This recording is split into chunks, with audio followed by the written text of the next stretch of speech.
Hi friends, welcome to Gracie ఇవాళ మనము కాకరకాయ కర్రీ అండి. కాకరకాయ కర్రీ ఎలా తయారు చేసుకోవాలో చూసుకుందామా. నేనైతే 1/2 కిలో కాకరకాయలు తీసుకున్నాను.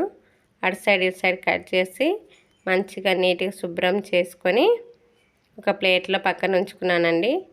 అదే విధంగా మనం ఒక గిన్నెలో వాటర్ పోసి 1 స్పూన్ రాళ్ళుప్పు వేసి ఉంచానండి. ఈ కాకరకాయల ముక్కలను చిన్న ముక్కలుగా కట్ చేసి నాకైతే లేత ముక్కలుగా లేత కాకరకాయలండి. అందుకే ఇవి గింజలు లేకుండా తీసాను. మీకు గింజలు ఉంటే గింజలు తీసేసి మంచిగా ముక్కలు తీసి ఈ ఉప్పు నీళ్ళల్లో వేసి మెత్తగా పిసికేయండి. మెత్తగా పిసికేసినప్పుడు ఇందులోనే చేదంతా వాటర్లోకి వెళ్ళిపోతుంది. మెత్తగా పిండేసి వాటర్ లేకుండా ఒక ప్లేట్లోకి తీసి పక్కన ఉంచుకుందాము. పక్కన ఉంచుకున్న తర్వాత స్టవ్ మనం ఆన్ చేసి స్టవ్ హీట్ అయిన తర్వాత ఆయిల్ వేసుకొని 2 స్పూన్స్ ఆయిల్ ఎక్కువ పడుతుందండి. ఎందుకంటే దీనికి ఫ్రై చేసుకోవాలి ఫస్ట్ కాకరకాయలు, అప్పుడు దీనికి ఆయిల్ ఎక్కువ పడుతుంది కాబట్టి 2 స్పూన్స్ ఆయిల్ వేసుకొని ఆయిల్ హీట్ అయిన తర్వాత మనం కాకరకాయలు వేసుకొని మంచిగా ఫ్రై చేసుకోవాలి. ఈ పచ్చివాసన పోయేంత వరకు గోల్డెన్ కలర్ వచ్చేంత వరకు మంచిగా ఫ్రై చేసుకోవాలండి.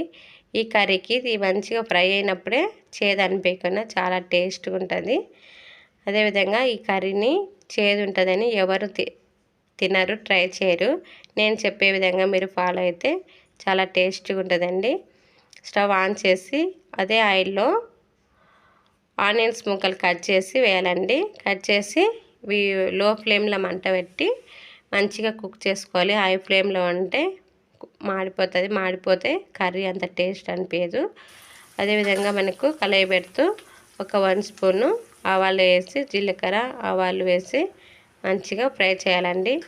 ఫ్రై చేసిన తర్వాత ఎంతసేపు ఉన్నది కలయి పెడుతుండాల, అట్లనే వదిలేసినామంటే మాడిపోతుంది. అదేవిధంగా మనము ఒక నిమ్మకాయ సైజ్ అంతా చింతపండు ఒక గిన్నెలో వాటర్ పోసి నానబెట్టుకొని పక్కన ఉంచుకోవాలండి. పక్కన ఉంచుకున్న తర్వాత మనం ఇందులో 2 రెమ్మల కరివేపాకు వేసుకొని మంచిగా ఫ్రై చేసుకోవాలి. నేనైతే లేత కరివేపాకు తీసుకున్నా, అందులో వేసి ఫ్రై చేస్తే మెత్తగా మెల్ట్ అయిపోతుంది కదా. అదే ముదిరితే అంత మెల్ట్ కాదు. తీసి పక్కన పెట్టకుండా డైరెక్ట్ తిననీకి ఈజీగా ఉంటుంది. అదేవిధంగా నేను 2 స్పూన్లు అల్లం వెల్లిపాయ పేస్ట్ వేసి మంచిగా ఫ్రై చేశాను. పచ్చివాసన పోయేంత వరకు ఫ్రై చేయాలండి ఇది. ఎందుకంటే లేకుంటే పచ్చివాసన ఉంటే అంత కర్రీ టేస్ట్ అనిపించదు. ఎంతసేపు ఉన్నా అడుగంటకుండా కలయి పెడుతూ మంచి ఫ్లేవర్ వచ్చేంత వరకు కలయి పెడుతూ కుక్ చేసుకోవాలండి. అల్లం పేస్టు ఇది మంచిగా ఫ్రై అయింది కదా. అదేవిధంగా ఇందులో మనము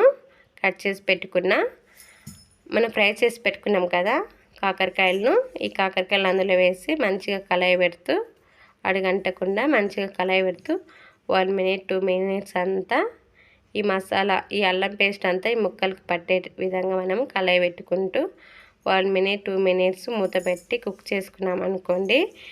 ఈ అల్లం పేస్ట్ మొత్తం ముక్కలకు పట్టి చాలా టేస్ట్గా ఉంటుంది కర్రీ. అదేవిధంగా ఈ మూత పెట్టి చూసామనుకో మనము, నేనైతే పెద్ద సైజు టమాటా ముక్కలను తీసి కట్ చేసి, ఎందుకంటే టమాటా ముక్కలు గ్రేవీ కోసము ఎక్కువ వేసుకోవాలండి. బాగా ఎర్రవి పండినవి అవి వేసి ఒక 2 మినిట్స్ అంతా కలయి పెట్టి, అదేవిధంగా 1 స్పూను సాల్ట్ వేసి సాల్ట్కి మంచిగా టేస్ట్కి తగ్గ సాల్ట్ వేసుకొని 1 మినిట్కి కలయి పెట్టానండి. కలయి పెట్టి ఈ విధంగా దీంట్లో అయితే టమాటాలు ఎక్కువ ఉంటే గ్రేవీ మంచిగా వస్తుంది. అదేవిధంగా టమాటాలు వేసి మంచిగా కుక్ చేసుకోవాలండి. 1 మినిట్ మూత పెట్టేసినామనుకో మెత్తగా అయిపోయి తొందరగా గ్రేవీ లాగా తయారైపోయి ఎంత బాగున్నదో చూడండి. ఆయిల్ అంతా పైకి వచ్చేస్తుంది, మెత్తగా మెల్ట్ అయిపోయి వచ్చేసింది కదా. ఈ ఆయిల్ అంతా బయటికి వచ్చేంత వరకు ఈ కాకరకాయ ముక్కలకు టమాటా మంచి గ్రేవీ పట్టేటట్టు మనం కలయి పెడుతూ ఉండాలండి. అదేవిధంగా మనము కొద్దిగా పసుపు వేసుకొని 1 స్పూన్ వేసి ఫ్రై చేసుకుందామండి. పసుపు 1 స్పూను.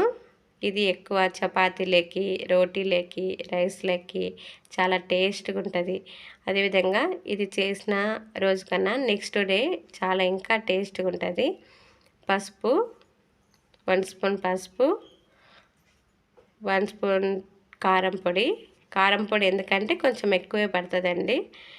మనం చింతపండు వేస్తాం కదా, టమోటాలు చింతపండు పడుతుంది కాబట్టి కొంచెం కారం 2 స్పూన్స్ ఎక్కువ వేసుకొని ధనియా పౌడర్ వేసుకొని మంచిగా అట్లనే కలయి పెట్టుకోకుండా మూత పెట్టేసి 1 మినిట్ అంతా వదిలేయాలండి.